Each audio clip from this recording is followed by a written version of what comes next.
Hello again. We're going to use Blender 2.80 from March 10th, 2019 and do some more text painting and UV unwrapping, although we're going to lean it a little bit different this time. Okay, so first thing we want to do is we want to get this thing unwrapped here. And as you can see, Blender automatically unwraps that. That's an option someplace, if I recall. Let's add some interest. I don't know, I'm following somebody else's video that seemed like a good idea. So I did a Control P to add some bevel, and someday I'll remember to turn this on beforehand. So you can see there's my mouse shortcuts there. And yet again, Blender shows us a nicely unwrapped copy of it. Normally we go out and add some new textures and stuff, but we're going to skip right into Blender or text painting workflow. And as you see, it's purpley color because it doesn't have a texture associated with it. We need to change to cycles for this because Eevee does not support baking yet, and we're going to need to bake this. Alright, so let's go into texture painting.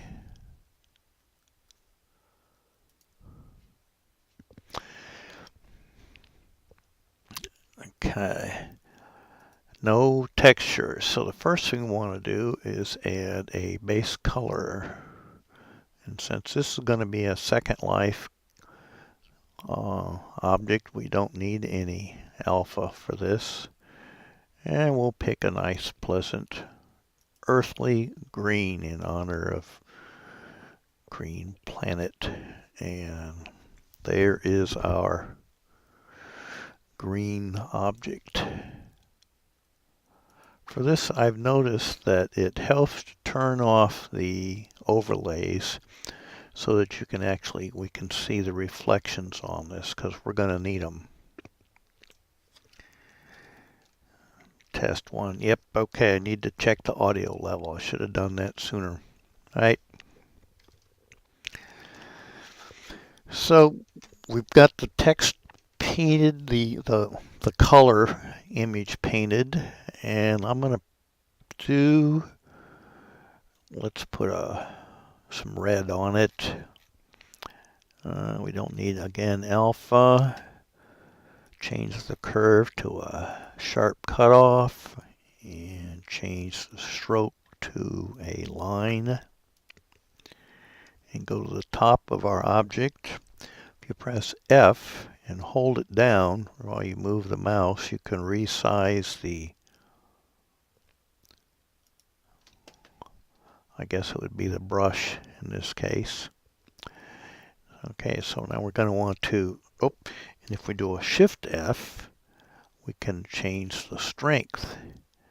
And if we move it all the way down and then let up and hit enter, you can see the strength went over here. So if we do a Shift F and pull it out, say, then we've had partial strength. So I'm just going to draw some characters on our one side of our face here. So being this is Vince's YouTube channel, how about let's do a V for Vince. Okay, I'm not going to bore you with drawing more of those. Now scroll back up and add another entry, and we're going to add a bump. Paint slot for bump. Oh, before I forget that, I discovered something, so I want to show this to you. If we go to the shading menu, look, it's already built these entries for us. It's built the image texture input, feeding it into the principled BSDF shader, and built that. Okay, trust me, I didn't build any of that beforehand. Okay, we'll go back to texture painting. And we're going to add a bump map. And this one, we want the color, we want it to be in the middle for this. So if we click OK. Now this I find a little peculiar because I think it should change this entry here to match that, but it doesn't. So we have to manually go through and put that in the middle, because for bump we want highlights, we want black and white on there to indicate the, well, I guess we could put gray in there, but we want to go to the extremes for bump. Black is engraving into the object and white is raising it. So let's do this. Let's go to front view and let's build a screw. Okay, so we want to raise the object first. And so let's see, let's change the stroke to, I don't know, how about airbrush? And we're going to make it a large screw.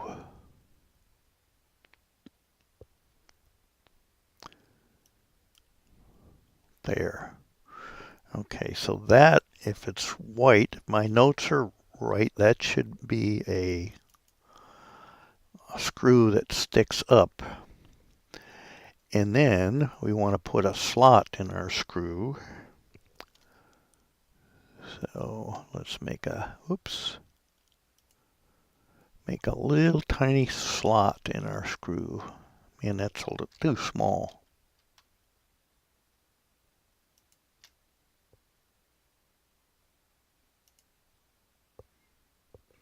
And that should be a line. We want to make a nice straight line.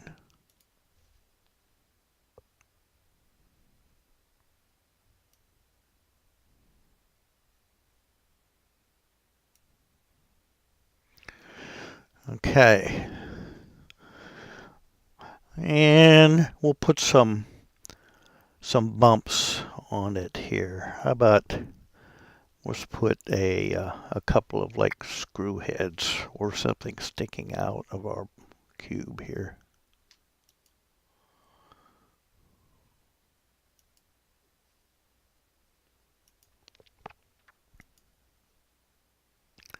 Okay, try and remember that. On bump, black is engraving or carving a hole in it, and white is sticking out. I guess if we were going to be real picky on this screw, we could paint it a different color or whatnot. Now, I flipped over to LockDev. Again, remember, shut this off so you can see the results better. And we appear to have done it. It's got a hole dug out for the slot of the screw, and it sticks up. Cool. And there's our texture. All right, so now the front, let's do on the back side for something else. Go over here, use your mouse wheel, scroll up. Oh, and so I promise you this hint. Look at here. It's already added the bump. I didn't hit pause or whatever. It's added it. And in here we could fiddle with it. Let's go to excess here. Let's punch the distance up. I don't know. There. We could also do an invert. Nah, we'll do it like we did. Okay. Back to texture painting. What are we going to do next? Next, we're going to go and we're going to pick roughness. This I found a pretty confusing. Okay. Now, roughness, according to the Linux, I'm sorry, not the Linux, what am I saying? The Blender stuff. Roughness, black is, when we paint on this with our roughness brush, black is going to be smooth and white is going to be rough. But it turned out to be totally different. Okay, so let's do another little trick here. We're just full of tricks. We're going to click on that surface guy right there. What's it say? Face selection, masking for painting. So we need to pick this face. So we'll do a shift tab, go into edit mode, and then double tap quickly, and then do a B for box select, and then click the face. Did we get the face? We did. Okay, so we're on the back side, tab back to texture paint. Now we're going to try and leave the center the same and put some stripes on either side. So let's see what we're going to do. I want to draw a straight line. So yeah, line. All right, so we're going to put white on the right.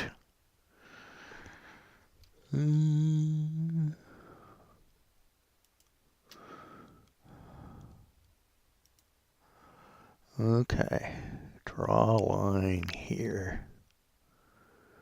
White on the right. Notice the little corners up there and here. And then black on the left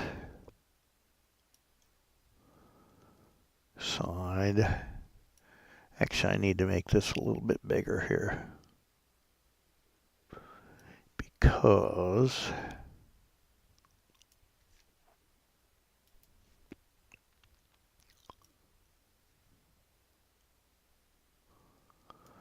okay, and then we left the center gray. Okay, so as you can see, white on the right, we can even see it from here. Notice it's kind of a rough shaded look, and it's nice and pretty looking, shiny here. And that shininess, that comes from, if you go to this guy and click there, well, you can turn on screen lights, but I guess we don't need that. But that gives you an option to pick scenes or environment scenes, which is pretty cool. Okay, now the problem I got is that SecondLife doesn't support roughness in the textures. It supports specular. And the weird part is that Blender, when we go to bake, it doesn't support specular. Well, it supports specular, but it doesn't seem to work right. Sorry, I have a whole bunch of software updates. Don't care, ignore that. I don't know if that probably didn't show up on your screen. Okay, so in order to help me and help us understand this, is that we were white, white on this side. I want to go through and go to the base color entry here, and then I'm going to use the brush and come on, pick a size. There we go. And I'm going to put a W.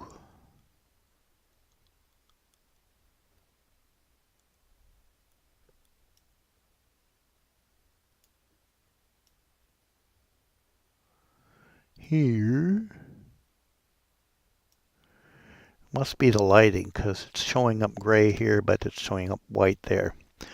Okay, and then we're going to put a B on this side to remind us where we painted the roughness. Whoops, I don't want the line here. I want the dots, I guess, or airbrush.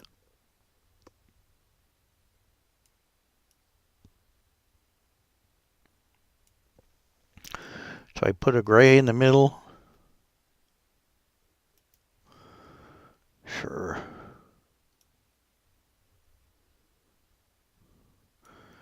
Thereabouts.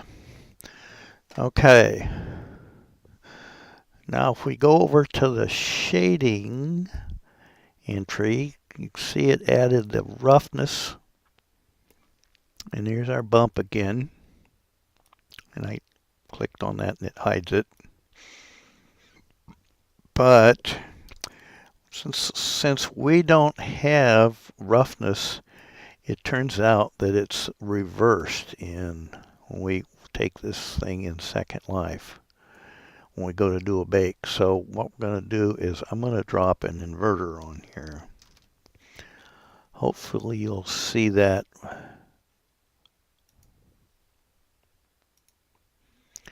Okay, so now the white is shiny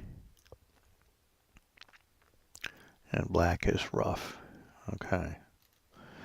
All right. Now we need to go through and get ready to bake it so we can upload this stuff into Second Life. So let's see, there's a couple places we could create these files. This one seems to be a good one. Create a new image. We're going to call this one diffuse. We don't need alpha. Diffuse. Okay, and then we go to shading. Do a shift texture, image texture, and pick diffuse. Make sure this is active. And then we go to bake and select. Oh, before we do that, we need to add the environment lighting. So we click nodes, give it a 3 here, and pump the light up, otherwise it would be too dark. Remember in our other videos we discovered that we don't really want the sun really, or whatever that lamp is, to be a significant part of it, because the lights in Second Life will take care of it. Okay, so again, click on that guy to make sure it's active. Go to here, go into the bake menu, select diffuse, and then click bake. And with any luck at all, we've got the chain right, so it's baking. Yeah, it is. And it should pop up over here.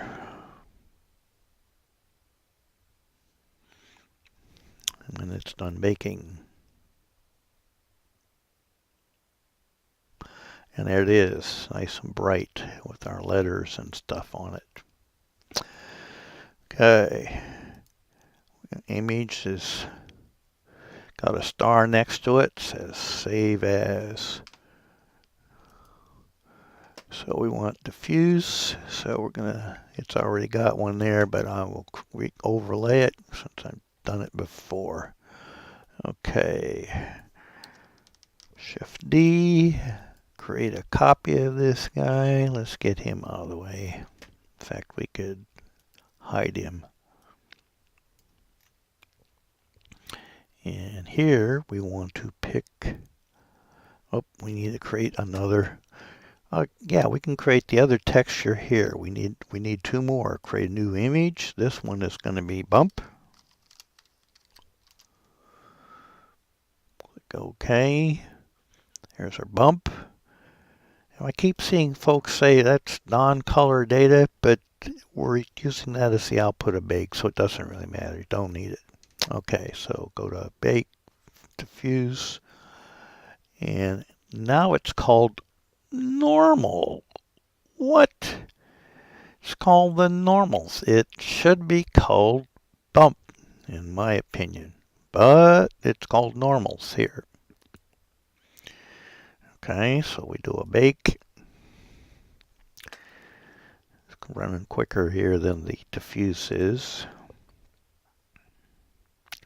Hopefully it comes back a purplish color. That's what the normals are, and it is. Oh, and there's our screw right there, and the little bumps we have. And that cool or what? Okay, so we got the bump taken care of. Get him out of the way. Oops, Shift D. Copy him. New image.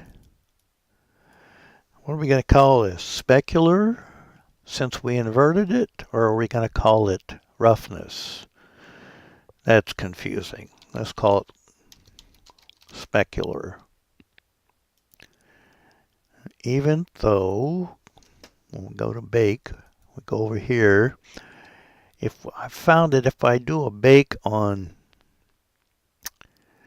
glossy, let's give you a trial here on a glossy. What do we get over here for glossy? It just doesn't look right to me. It should have, white, gray, black on one of the panels here for glossy. And my recollection was it didn't when I tried it.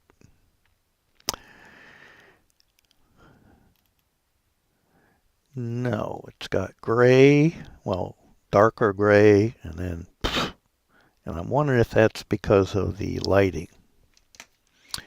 So we go to roughness and do a bake on roughness. And now we're getting what we're expecting. White, gray, black. Well, sort of black. Okay.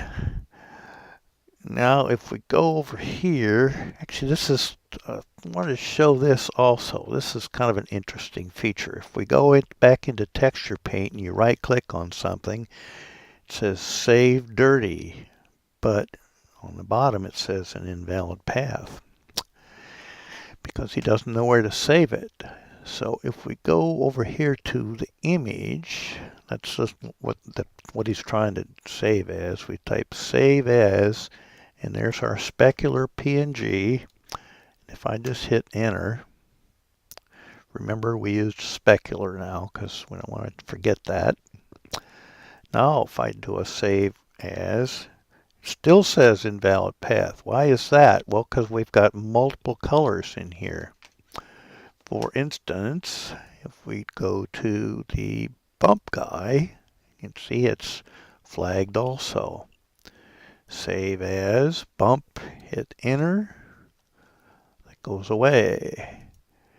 And then go to diffuse. For some reason, did we save that already? Bump, diffuse, and specular. I guess they're all saved now. Bump, diffuse, specular. It might have been the way we created those.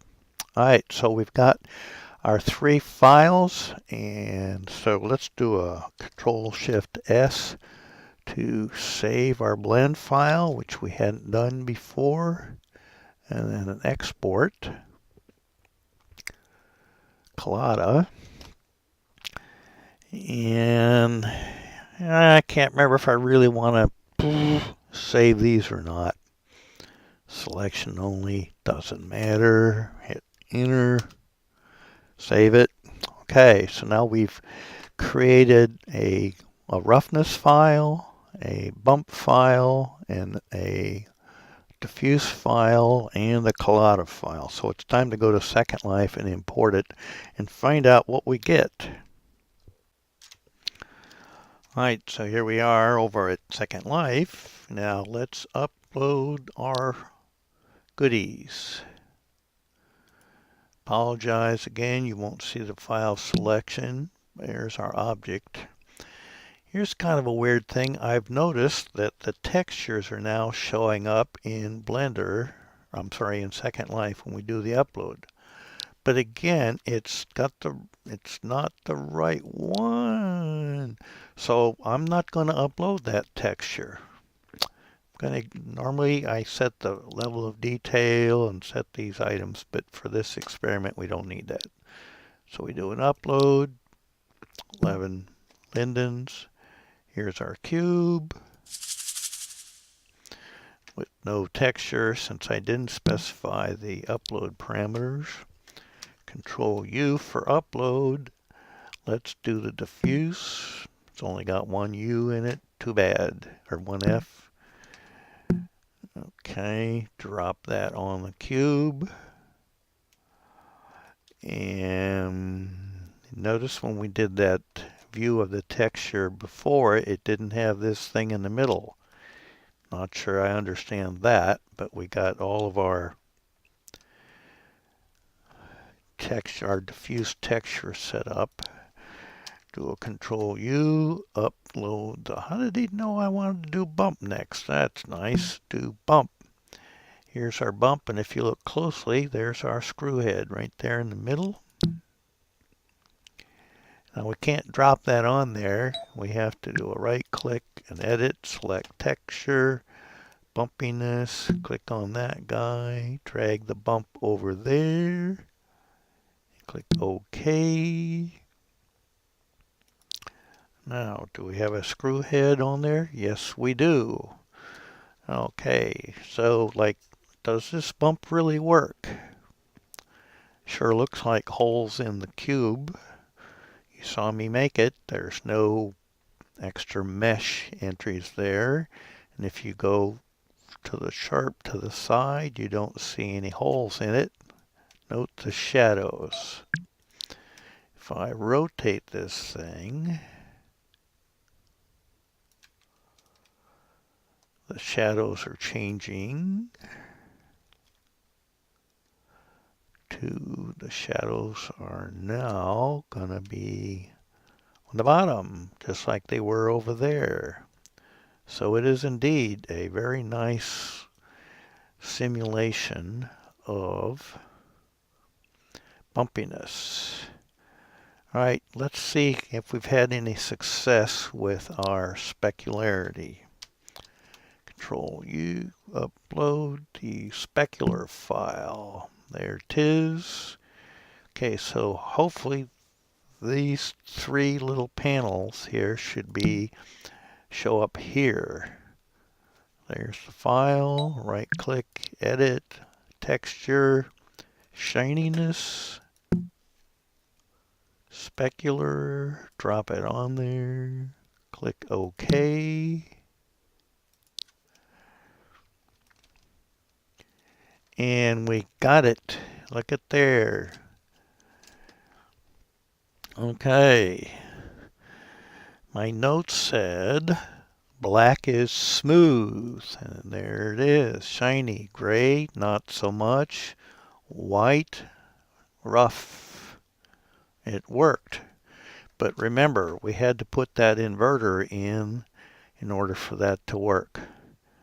I learned a lot doing this video and doing the experiments. Hopefully you did too. Thanks a lot for watching.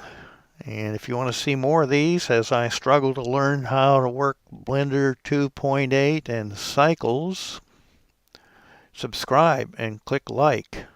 And just, short recap. Okay, so the reason we're doing this, if you didn't watch one of my earlier videos, is that the Blender folks have announced that Blender 2.8, the old Blender rendering engine, or the built-in rendering engine in Blender, is going away to be replaced with Cycles and EV. And Cycles, for us folks that didn't really dive too deep into Blender, was a big mystery. So I've been exploring the ins and outs of Cycles. Thanks for watching. We'll see you next time. Bye.